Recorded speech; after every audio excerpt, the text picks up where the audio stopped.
Welcome back to my channel. If you're new around here, I make videos for anyone who's looking to improve in the club rating level, and I mainly like to focus on middle game strategy and stuff what's quite hard as a club player to learn. So if that sounds interesting, consider subscribing.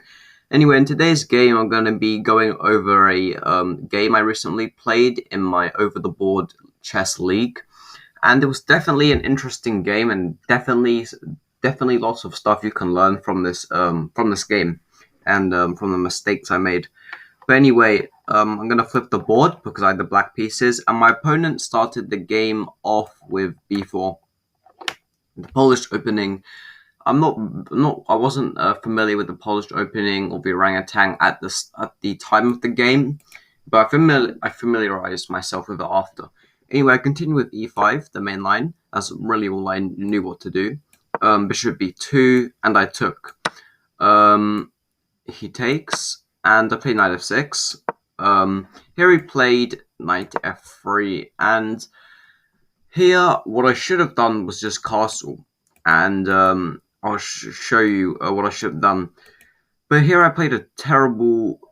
It's almost an inaccuracy. I played knight c6, and it's still playable, but it's a bit of an inaccuracy, or it's a little bit harder for black to play because this pawn should be on c5 before you develop the knight to c6. And yeah, it really kind of cost me. It was a bit annoying during the game that I had my knight. It was definitely misplaced. Anyway, he went bishop b2.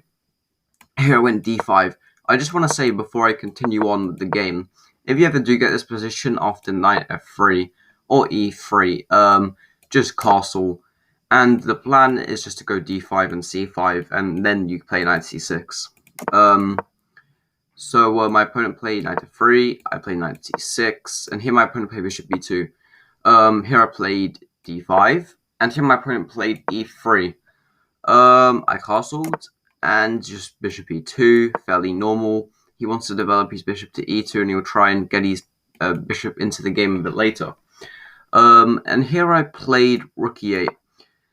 Now, rook e8, I didn't really know what to play here, to be honest. I was wondering where I should develop my bishop, but I made a kind of terrible misjudgment. I thought if I played bishop f5, I don't know why I thought this at the time of the game, but I thought knight h4 was really annoying. But after saying knight h4, I can just go like bishop d7, and he has to waste the move, and I'm a clean tempo up. So I didn't see that in the game. It's a bit annoying, but anyway, I have to learn. But I went rook e8 because I didn't know where to develop my bishop. So I just wanted a waiting move. Here he castled. And here I played another bad move. I played h6. Now, it's annoying that I did play h6 because it's such a weakening move. It really weakens my king. And my idea is that I wanted this h7 square for my bishop, but yet again I can just go bishop f5 in this position. I'm totally fine. Knight h4, I always just bring my bishop back, and you can never really justify knight h4 with playing f4 because it's way too weakening, because I can strike with something like d4 or bishop c5. So yeah, h6 was a terrible move. Please try and learn from these mistakes. I am as well, and that's what's hopefully gonna make everyone better at chess, from learning from your mistakes or learning from someone else's mistakes. Anyway, after h6, my opponent played d3. I continue with bishop g4. I didn't really know. My whole idea about where I should develop my bishop was, I just had no idea. I will say that in this variation, if you do play this variation correctly with black, you can get a great position, and I really did study this opening after.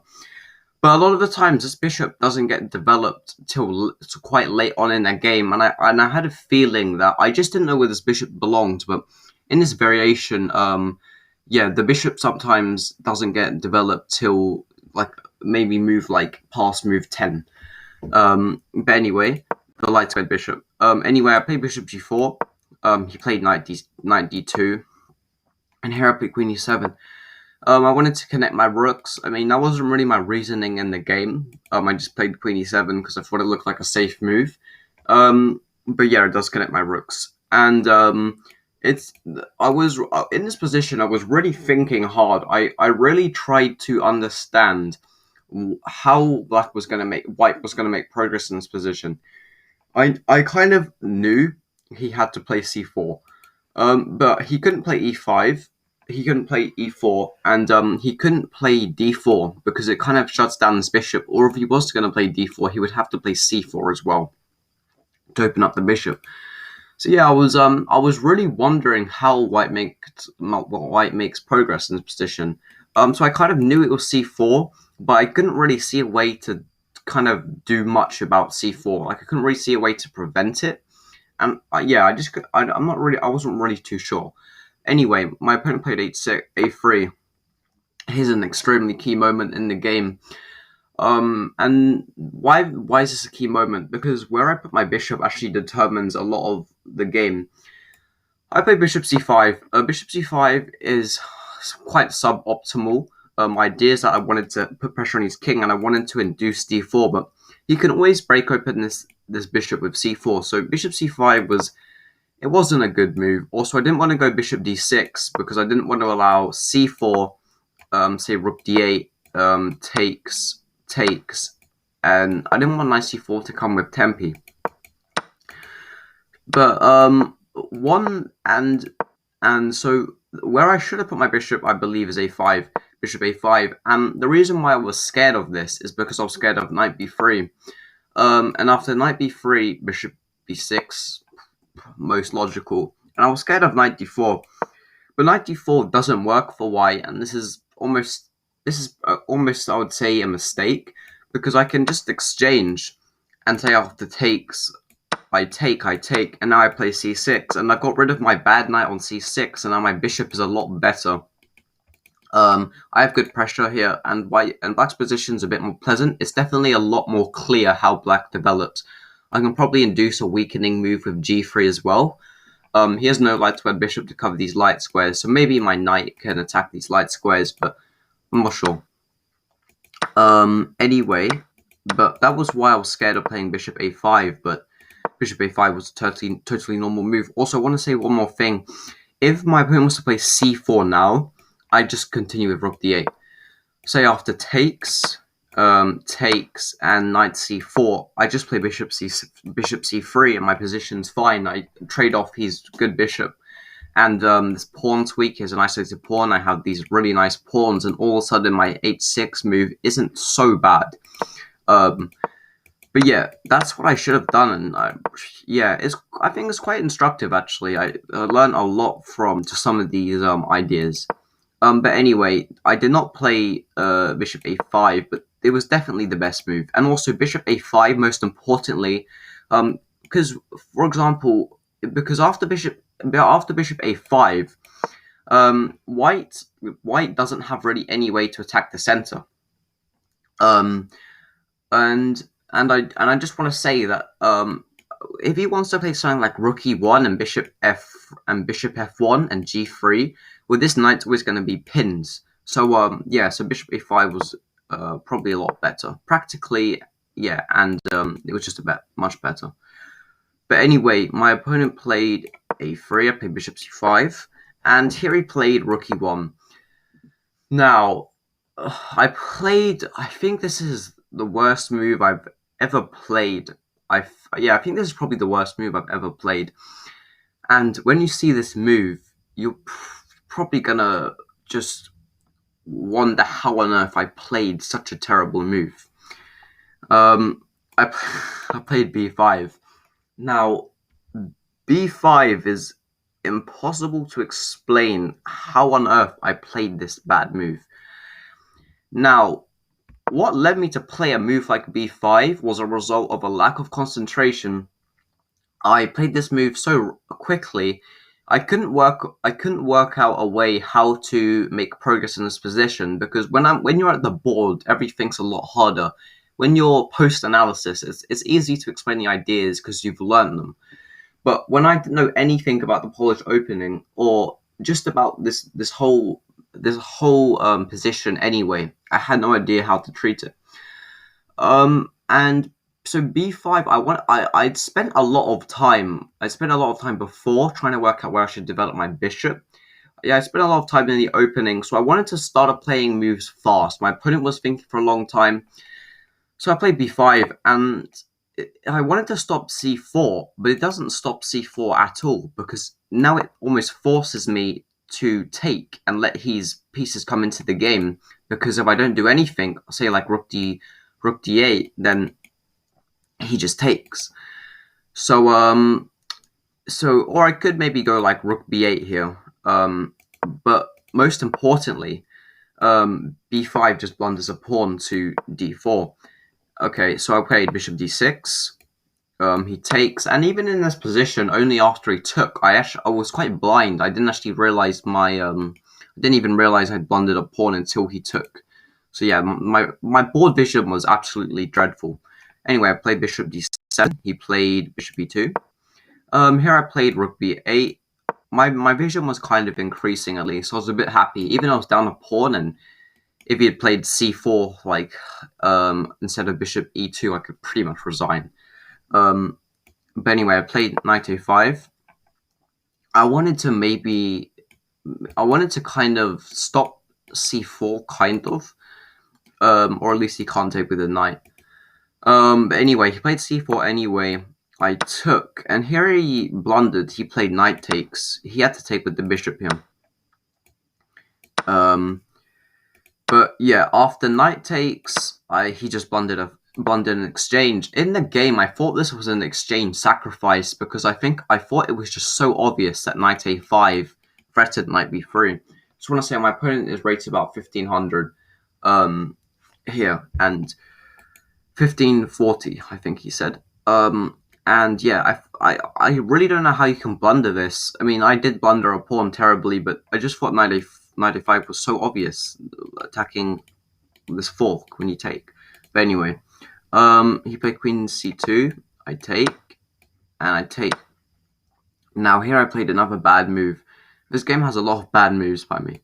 Hopefully we won't be seeing any more bad moves in my upcoming games. Well, any bad moves like these are logical moves. Because these moves what I've been making, they're clearly bad. Like, sometimes you could make a strategic mistake that's not obvious at all in the game, but these moves are just so obviously bad. So blatantly obviously bad. It's insane. I played 94. It's a terrible move. He just plays 95, and what he did, and now I have to retreat, and I've wasted a tempi. I don't know why I played 94. I want to say one thing. After I blundered that pawn and after I played b5, I pretty much blitzing out lots of these moves. I'm spending about 2 minutes maximum every move because my opponent's getting low on time. It's 75 minutes each. So I'm trying to kind of flag him. That's my idea. Trying to have the position complex. So I didn't really think about what he would do when I moved my pieces. So 94, he played 95. I played 95. He took 97, queen d7, knight g5, takes. And here he played e4, and I have an extremely important move here what I did not play. I played rook b6. Well, I can't explain this move, except I wanted to double on the b file. But by the time I've doubled up, I would have wasted so much tempis because all my kind of threats can be blocked so easily. Here I should have definitely played c5, and now black's better after c5. I attack his 2 pawns, and yeah, I have 2 rooks. He has the bishop pair, but hopefully I can get my rooks on good files. Maybe exchange a pair of bishops and to kind of blunt his bishop pair. Anyway, I played rook b6. I wanted maybe to try and attack this, but I instead of focusing on my own plans, I really should have been attacking the structure. Anyway, after rook b6, he played bishop c3. Why? I think's really unnecessary. I mean, you would play it anyway, I guess, so fair enough. Rook b8. Here he played e5, and I'm just completely ignoring these pawns. Anyway, here he played bishop c4. Here I played queen c6. I'm playing all these moves fast. He's spending about 5 minutes on every move. And here, after queen c6, he played queen d3. I was considering going into this line after queen c4, queen c4, playing rook b1. I couldn't tell. I thought this was strong. Say something after like bishop e1, taking, and what's the evaluation here? Oh, but that's one line, and black's better here. But I believe he just takes here. Takes, and sorry, this yeah, and he goes queen f1. Yeah, he goes queen f1. Sorry. And say after I exchange, takes, and he has these two central pawns, so it's not good. Anyway, that was a line that I was considering going into. What I maybe would have actually done, I probably would have done it maybe, but I didn't. I played queen b7. I wanted to friend checkmate, just one move, beginner threats pretty much. Rook e1. I mean, it's nothing against beginners, but it's I'm just saying when I was a beginner. And I think a lot of beginners in general, they make these one move threats, and I used to do it all the time, and I'm still doing it now. And yeah, I'm just reverting back to beginner moves. So, anyway, rook e1. I played rook b1, and after rook b1, my opponent had 1 minute on the clock. I still had about 30 minutes. And he played queen f5, and my heart went into my mouth after queen f5. I could not see a way to stop checkmate, and I was so devastated. My opponent has imagine this, my opponent has 1 minute on the clock. I'm up by about 30 minutes, and my opponent has a forced checkmate. Well, that's what I thought in the game anyway. This will be a defensive puzzle. I mean, you might be able to find the defense easier than I did. I mean, now that I know the defense, I see it in hindsight, so it's easier for me to know now. But at the game, I didn't see any defense here. But you can try and work out how white defends the position. The threat, by the way, is e6. That's what I thought anyway. In the game, the threat was e6. So you can try and pause the video and find a way. You can even comment it before you unpause the video and see how it compares. Or you can just mentally note it. But anyway, I went rook f8 here, and that's where you have to play. But I didn't play rook f8. I still played rook f8 thinking I was losing this game. Now, my opponent did not play e6, but I thought after e6 I resigned. Now, if you did the challenge, you would see black's defensive resource here is g6. I did not see this in the game, but after takes, king g7, my opponent has 1 minute on the clock, no increment. I can probably hold this. But anyway, but I didn't see that. So imagine if there's no g6 in position, it's just lost. My opponent did not play e6, and I was really surprised. He must have saw it. My opponent's position. When I wrote it down on the score sheet, I was so shocked he didn't play e6. On the score sheet, I just randomly scribbled because I was in shock. So I don't actually know what he played, but I think he played d5. But he didn't play like a I think he played d5. Anyway, I played queen c8. He took, takes, and in this position, my opponent's flag fell, and it was my first ever win over the board. And not my proudest win, but it was definitely an instructive game. Hopefully you learned something. I learned a lot from this game myself, so I was kind of definitely glad it happened. If I lost this game, I would have learned, focus. I would have drilled in every single mistake 100 times harder. But yeah, anyway, it was a interesting game. Definitely a lot to learn. If you ever come across the Polish or the Orangutan, hopefully you can use this video to kind of help you with things not to do and things maybe to do. But anyway, hopefully you enjoyed this video. Tell me what you thought about it. If you enjoyed it, give it a like, and I'll see you in the next one. Have a great rest of your day.